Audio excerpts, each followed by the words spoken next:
Good day, everyone. Welcome to our Steno 3 Machine Shorthand class. So, start with our discussion. Let me share my screen first.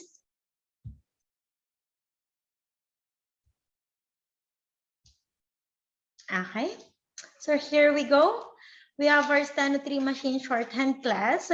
And then today, we're going to discuss about our chapter 4, which discusses the different punctuations. So with our previous meetings, we discussed the different letter combinations for our consonants and the different letter combinations for our vowel sounds. So today, we are going to discuss the different punctuations. So here in this chapter, you will be familiarized with the character representations of the punctuations that is used with our construction of sentences and paragraphs. After the end, at the end of this chapter, you will be able to apply proper punctuations in writing. So to start, let us have a little short reminder that punctuations must be included in machine shorthand writing. So do not forget to include punctuations when you are going to transcribe later on. It is because punctuations can radically change the meaning of your sentences. And the only time the words are heard can the reporter, you as a reporter, be certain where the punctuation should occur. So now we have here a table for our punctuations together with their corresponding strokes.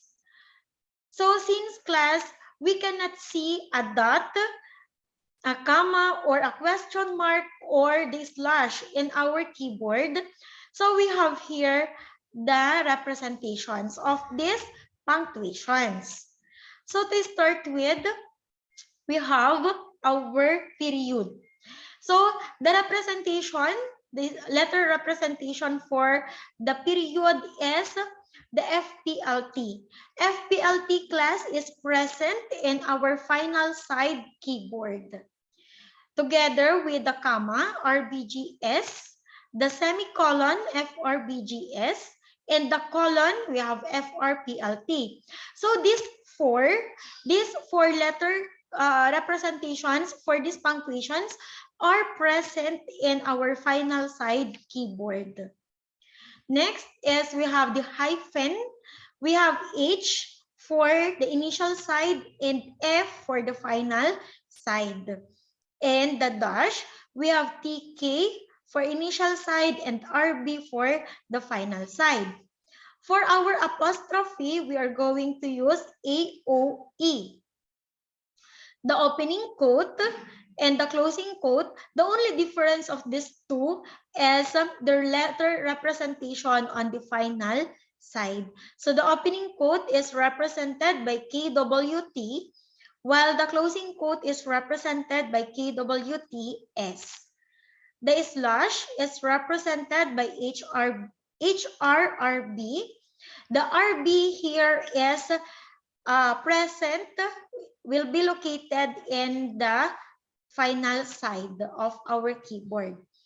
Then we have question mark. So for our question mark, we have your STPH. And class, remember that STPH is present in our initial side of the keyboard. Next is the exclamation point. So in exclamation point class, we have STKPWHR, which is present in our initial side, and the FPLT, which is located in our final side of the keyboard.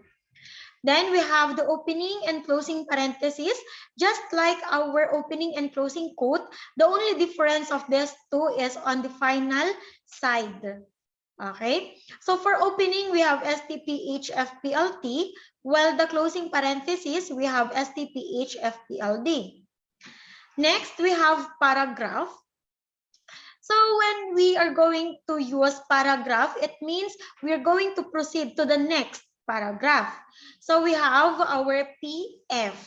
Okay, after each paragraph, we need to input PF. It means we are going to proceed to the next paragraph. And then, for our error correction, we are going to use asterisk. So ito class yung tinatanong na ninyo noong ating first meeting, ano yung gamit ng asterisk dun sa ating keyboard? Class, because wala tayong delete key, unlike sa ating mga computer keyboard na meron tayong delete and backspace, sa ating steno machine keyboard, wala tayong delete and backspace key. That is why we're going to use asterisk. So the use of asterisk is that, for example, you accidentally input or you accidentally press a wrong key, and then we're going to press asterisk. It means the keys before the asterisk is the error or the wrong. And then the keys after the asterisk are the right keys for that stroke. So class, if you notice here on the exclamation point, napakadami ng keys. We have STKPWHR for initial. So ibig sabihin, yung ating exclamation point, magagamit niya lahat yung keys sa ating initial side. Ma'am, paano yun? We only have 4 fingers for our initial side. Okay? So ang gamit doon, ang technique doon is we are going to use a flat fingers rather than a curved finger. So kasi class, if you're going to press a key, di ba yung ating fingers naka-curve? Ganyan siya. So pag i-press mo, naka-curve siya, mag-press siyang ganyan na naka-curve. Now, if we're going to put an exclamation point, the stroke, since gagamitin natin lahat yung keys sa ating initial side, then we're going to use flat fingers. So ito siya. So for example, this is your key, and ito yung finger mo, ito yung finger natin. So pa-flat, pipindutin mo siya pa-flat para ma-prepress natin lahat yung STKPWHR natin. So class, ito, all of these strokes will be pressed simultaneously. Okay, sabay-sabay natin siyang i-prepress kung gagamitin natin yung ating punctuations. So for example, with our exclamation point, so I have here our steno machine. So class, dahil yung ating exclamation point ay napakadami ng keys, sabi ko kanina gagamitin natin lahat yung keys ng ating initial side. So instead of this position, so ito naka-curve siya. Instead of this position, ang gagamitin ko ay pa-flat. Ito, naka-flat yung aking fingers sa ating keyboard. So naka-flat siya para sabay-sabay kong ma-prepress yung STKPWHR. Okay? And then the FPLT is present at the final side. Always remember that.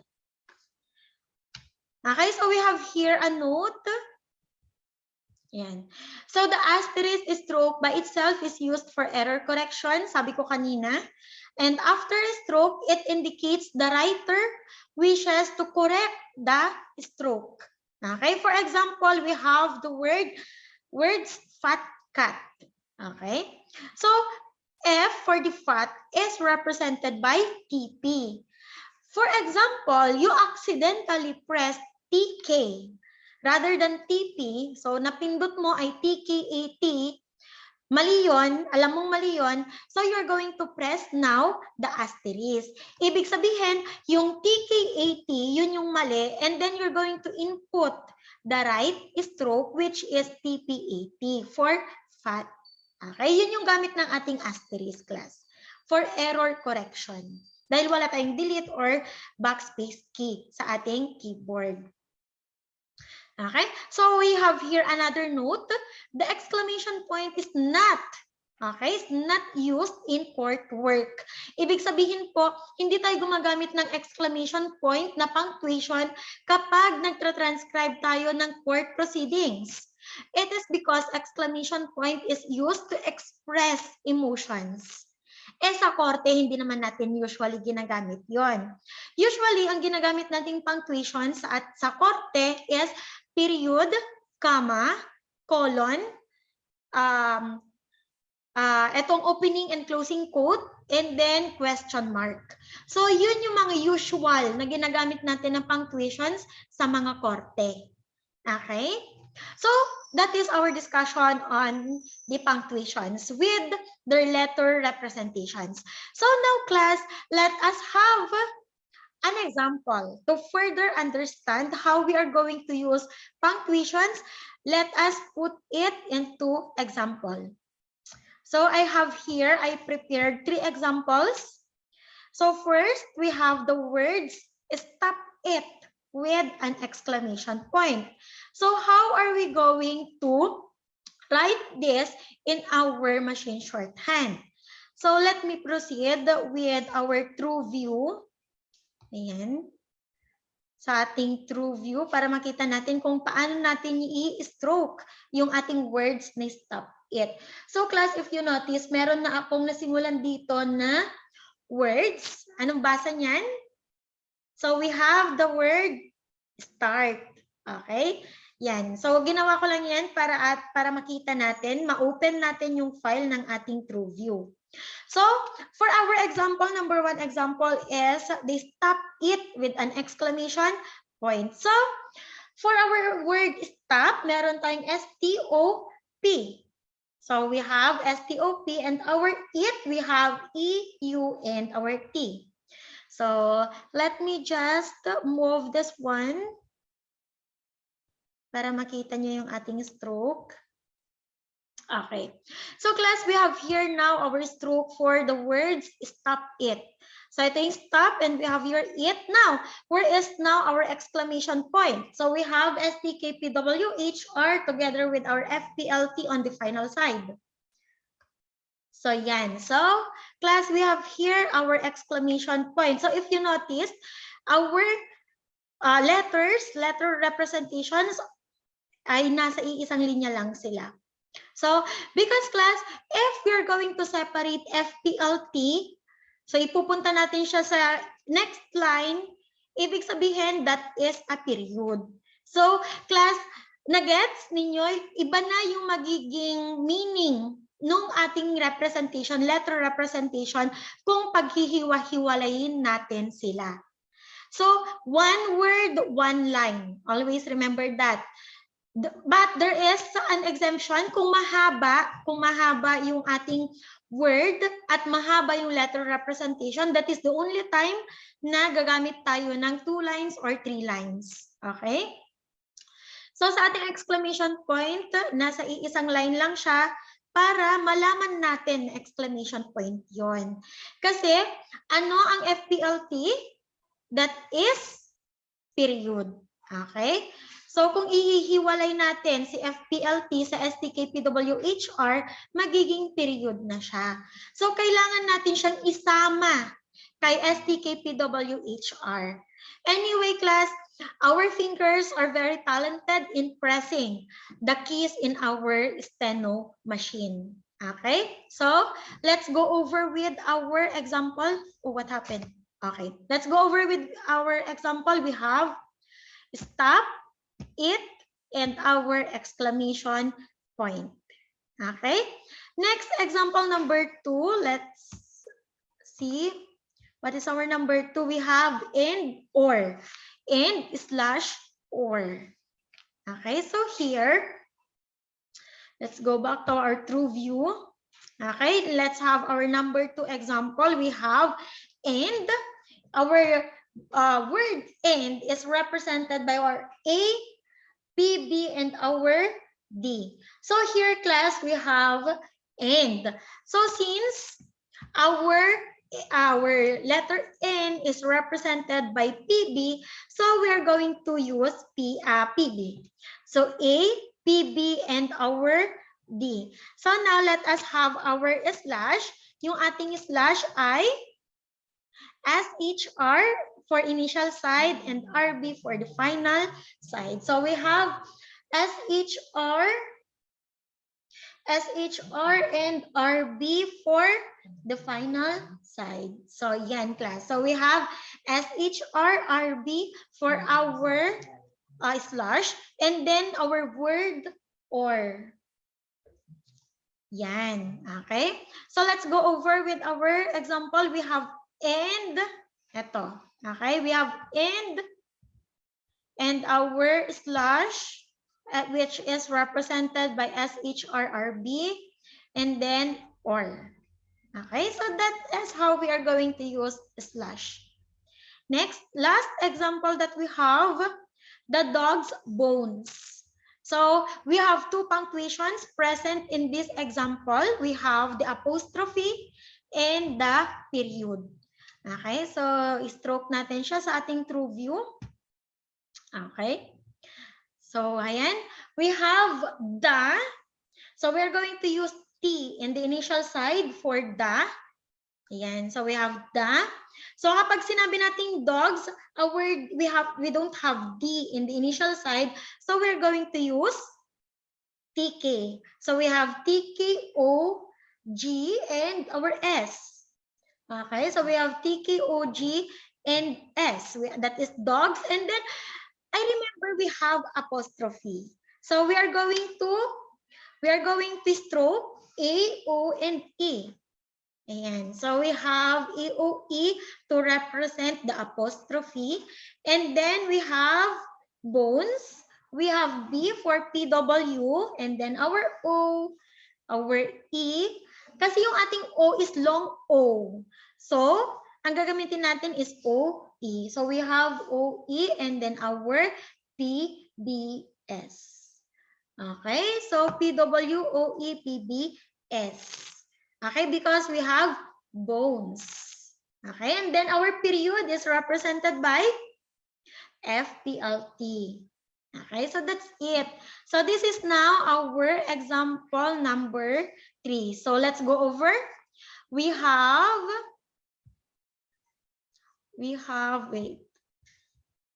Okay, so we have the, dogs with apostrophe, bones, and then period. So class, that is how we are going to stroke our punctuations in our machine shorthand. Okay po? Okay? So let me stop my sharing for my screen because that is the end of our discussion. So class, if you have questions, comments, or suggestions, you can reach me via Facebook, our Facebook group chat, and then you can also comment in our Google Classroom. Or if you are shy enough to message me in our group chat, you can always PM me or send me a private message. Okay? So that's all for our chapter 4. See you next meeting. Goodbye, good day, and God bless everyone.